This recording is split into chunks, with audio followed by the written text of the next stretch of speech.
Salam guru penggerak, salam dan bahagia. Perkenalkan, saya Yosinta Rosalia Pale, calon guru penggerak angkatan 10 asal sekolah SMA Negeri 1 Sabu Barat, Kabupaten Sabu Raijua. Saya akan memaparkan koneksi antara materi, kesimpulan dan refleksi pemikiran Ki Hajar Dewantara modul 1.1.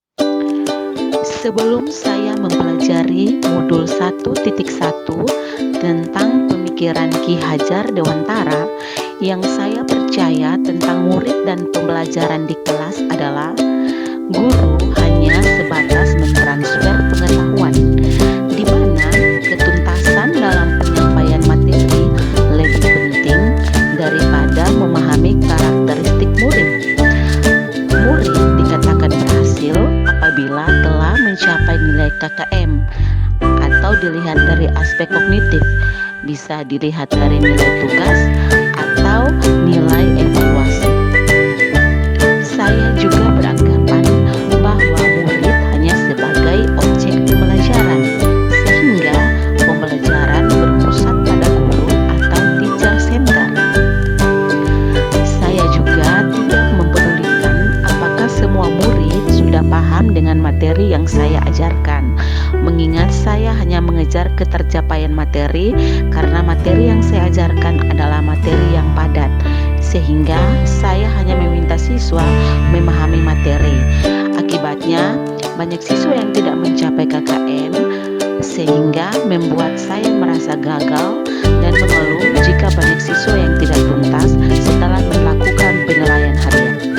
Namun, setelah saya mempelajari modul 1.1 tentang pemikiran Ki Hajar Dewantara, saya menyadari bahwa apa yang saya pikirkan dan saya lakukan selama ini tidak tepat. Yang berubah dari pemikiran atau perilaku saya setelah mempelajari modul 1.1 adalah saya mulai memahami secara mendalam apa yang diinginkan oleh Bapak Pendidikan kita, Ki Hajar Dewantara, tentang pendidikan dan pengajaran untuk anak-anak, di mana asas pendidikan yaitu pengajaran merupakan bagian dari pendidikan. Pendidikan dan pengajaran merupakan usaha persiapan dan persediaan untuk segala kepentingan hidup manusia, baik dalam bermasyarakat maupun hidup berbudaya dalam arti yang seluas-luasnya, di mana tujuan pendidikan yaitu menuntun segala kodrat yang ada pada anak agar mereka dapat mencapai keselamatan dan kebahagiaan yang setinggi-tingginya, baik sebagai manusia maupun sebagai anggota masyarakat. Dalam menuntun murid, kita perlu melihat kodrat keadaan yang merupakan bagian yang tidak terpisahkan dari dasar pendidikan murid, yaitu yang pertama, kodrat alam, berkaitan dengan sifat dan bentuk lingkungan di mana murid berada. Jadi ketika murid datang ke sekolah, dia sudah memiliki kodrat alamnya. Dia bukanlah kertas putih yang kosong, tetapi kertas yang sudah berisi tulisan atau coretan yang muram, hasil terbentuknya dari lingkungan di mana dia berada, di mana tugas kita sebagai guru menuntun dia untuk mencapai kodratnya yang sebenar-benarnya. Jadi, jika hal baik yang ada pada dirinya, kita menuntunnya agar lebih meningkatkan. Namun jika hal-hal buruk, kita membantunya untuk memburamkan atau bahkan menghilangkan sifat yang kurang baiknya. Yang kedua, kodrat zaman adalah bagian dasar pendidikan murid yang berhubungan dengan isi dan irama. Pada zaman sekarang, kita harus mendidik murid dengan memperhatikan kodrat zaman. Misalkan, kita harus menggunakan IT dalam proses pembelajaran agar selaras dengan kodrat zaman murid sekarang. Menurut Ki Hajar Dewantara, dalam pendidikan dan pengajaran murid harus ada yang berubah. Yang berubah di sini adalah budi pekerti. Budi pekerti atau watak atau karakter merupakan perpaduan antara gerak pikiran, perasaan dan kehendak atau kemauan sehingga menimbulkan tenaga. Budi pekerti dapat diartikan sebagai perpaduan antara cipta atau kognitif, karsa atau afektif, sehingga menciptakan karya atau psikomotor. Jadi, murid harus mendapatkan pendidikan dan pengajaran yang holistik atau utuh mencakup ketiga aspek ini, kognitif, afektif, dan psikomotor, sehingga terbentuklah nilai-nilai karakter budi pekerti yang luhur. Untuk mencapai semuanya, guru harus menghamba pada murid. Artinya, guru harus berpihak pada murid dengan menuntun murid sepenuh hati dan penuh kasih sayang.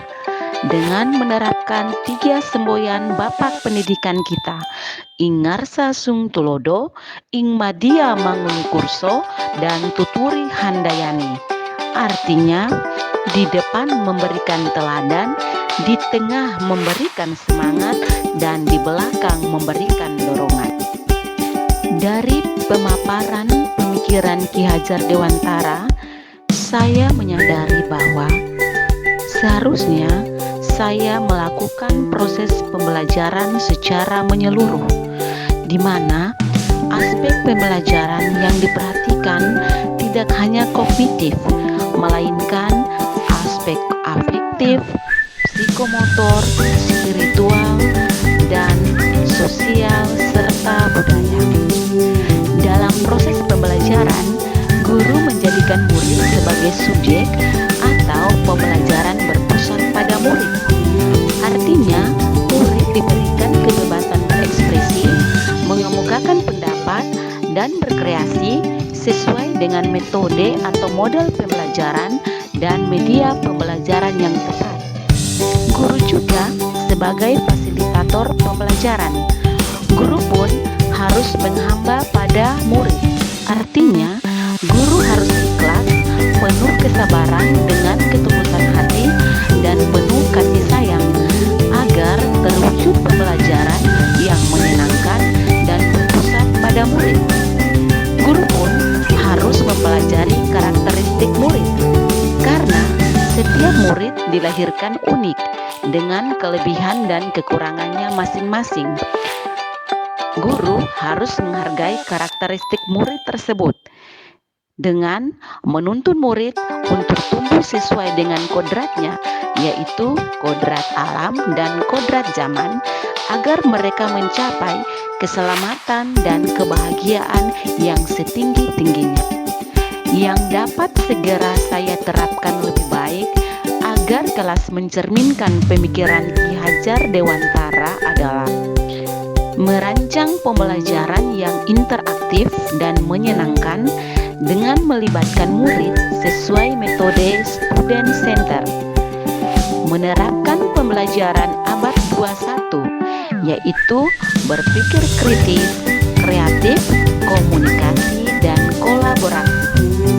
Pembelajaran tidak lagi menuntut, tetapi menuntun, karena tugas guru adalah menuntun murid untuk menjadi lebih baik, sesuai dengan semboyan Ki Hajar Dewantara, di depan memberikan teladan, di tengah memberikan semangat, dan di belakang memberikan dorongan.